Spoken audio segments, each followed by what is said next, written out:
On September 8th, I was followed again by one of Greenwald's people. Later that evening, while I was at my hotel, the fire alarm went off at about 10:45 p.m. The next day, I asked the manager what had set the fire alarm off, and she said a sprinkler head. I said, "But it seems suspicious to you," and she didn't want to talk about that, and she felt really uncomfortable. She said the staff was looking into it. I should mention here that fire alarms going off in the hotels I was staying at was not an unusual thing.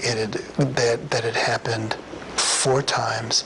It also happened 2 times back in my apartment in Cherry Creek, and it also happened 1 time in the apartment, the first apartment that I stayed in after Cherry Creek, which I only was in for about a week.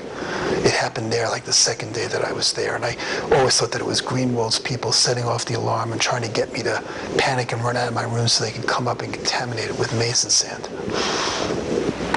Since I had moved out of my apartment on the 6th, I was in contact with my leasing agent over at Avenue West, Ashley. And on September 11th, I went back to meet with her to see if she can get me into another apartment. Make a long story short, I met her at the apartment. She had to leave. She came back. We signed some papers, and she left. And after she left, about 5 minutes later, I'm walking around the apartment, and I'm hearing somebody tapping over my head. And no matter where I went in the apartment, it was just following me. And I realized then that the people at Avenue West had been approached by the police and had gone along with this and set me up in this apartment, because I found out by calling some people in the building that this apartment above me was under construction. So, and Greenwald, it would have been smart for him not to let me know I was being monitored by video surveillance, but, it's a scratch, it's an itch he has to scratch. I mean, this guy he's a sociopath. He has to let me know that he's stalking me. I mean, it's what gives him this sexual pleasure about being able to do that, and believe me, this is sexual for him. I was a little surprised that the people at Avenue West had violated my right to privacy. It was also surprising that the police got other individuals to do the same. The police, many of these individuals eventually wouldn't go along with the police, but some of them did. But the police knew that these people had unconditional trust for the police, and they used that. They used it, they manipulated with them, and they didn't have a trace of guilt about it. Why? Because they're a bunch of sociopaths with badges and guns. And listen, I know I'm saying this, I probably said this before, I don't remember, but I know that there are good people on police forces across this country. But folks, if you know this is going on and you say nothing about it, and you allow the very fabric of our democracy to be eaten away and destroyed by these people on your force, and you say nothing and you do nothing, then you're part of the problem. And if anything's going to change this from what's going on in police forces across this country, it's got to be you folks. You have to have the integrity and the ethics to stand up and do what is right. Does anybody hear me out there in law enforcement? Unfortunately, what the owner of Avenue West did wasn't an isolated incident. This happened again, and I'll talk about it later, in an apartment complex I was up in Vancouver, and also the apartment complex where I'm staying right now, the towers at Costa Verde, the Costa Verde Village East. And the manager there is just this woman, Susan Geis. She's a real piece of work, and I'll talk about her in just a little bit. By the way, this complex that I'm living in just so happens to be owned by Ziggy, what's his name? Ziggy Wolf, the owner of the Minnesota Vikings. Whether or not he knows what's going on in his name, I don't know, but I'll talk about that more. But it also happened, there were people that went along with this in hotels that I was staying at. Now, it's hard to know if the management was going along because the police were approaching them, or if Greenwald was intimidating somebody on the staff to let him get in, maintenance worker to let him get in, or paying him money to let him get into my rooms. But it happened a lot at the Lowe's in Glendale, the Sheraton West in Lakewood, the Millennium Hotel in Boulder, the Renaissance in Flatirons near Boulder, the Marriott West in Golden. Those were all places where this happened. So it happened to those places. On September 15th, I went to a Target and was followed in the store by a white male in his mid to late 20s. He was heavy-set and dressed in a white dress shirt and slacks. This man showed up again in the apartment above me in San Diego, where I live right now, and I'll talk to you about that in just a little bit. So at any rate, any time with the new apartment that I was in, every time I left the apartment, it got contaminated with mason sand. So as a result, I moved out, and I just started staying in hotels again in early October. I was constantly being followed by both Greenwald's people and the police. My hotel rooms and my belongings were continually contaminated with mason sand. I knew that Greenwald and the police were trying to force me to leave Denver. However, staying in Denver was just too dangerous and too intolerable. The Denver police were very successful in convincing everyday citizens to help them while violating my right to privacy and to freedom.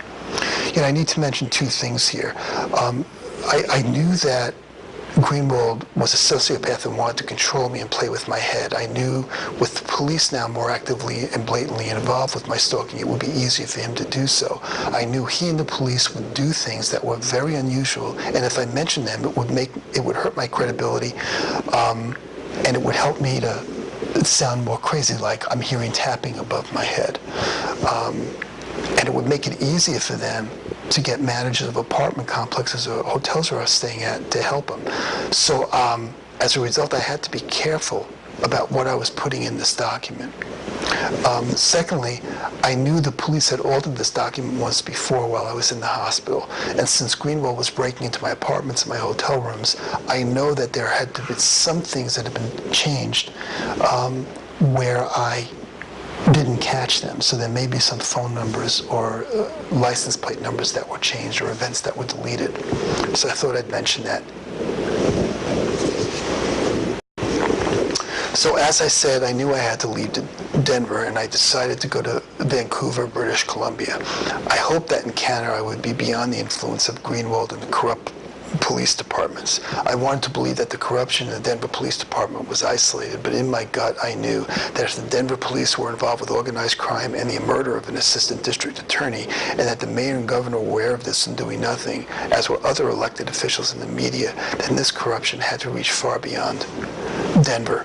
Since I knew the police in Greenwald were trying to get me to leave Denver, I suspected they would be closely monitoring my whereabouts, my calls, my internet browsing. I knew that if I made a plane reservation, they would know about it. On October 9th, I left Denver by plane. At the gate of my departing flight, there was someone sitting on the floor in the middle of the center aisle. He had a 17-inch laptop and was plugged into all the banks of the phones. Right there.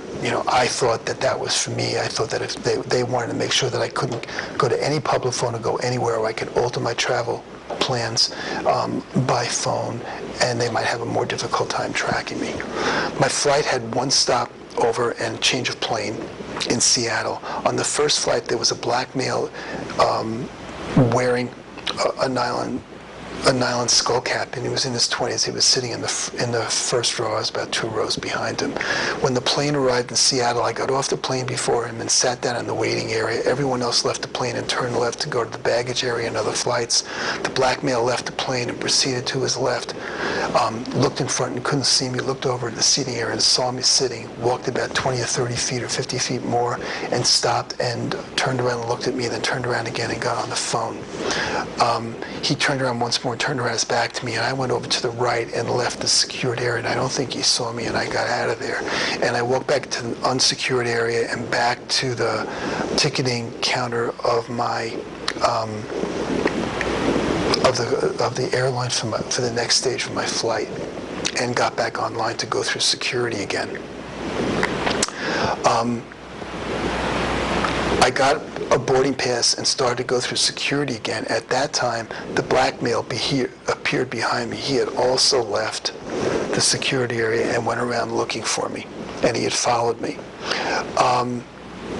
As I was going through security, there was a woman checking passports, sitting at a table and checking identity information. When I went up to the table, she got up and left, and this other big burly guy in an orange security jacket sat down. And he started to look through my stuff. As he sat down, another security guy was walking behind him, and he turned around and looked at the guy, called his name and waved my papers at him. And the other guy looked at him and shook his head and then just kept walking on. And so I walked through the security. I walked through the sensors and nothing happened. And as I was gathering my stuff up, I heard the alarm go off behind me, and I turned around and this black guy was walking through the security sensors, and he looked really, really frightened. And but then the security guard that had been checking me out looked at him and said, "Oh, don't worry about that, that's fine." Pulled him forward, didn't frisk him, didn't even ask him to go through it again, and just sent him on his way.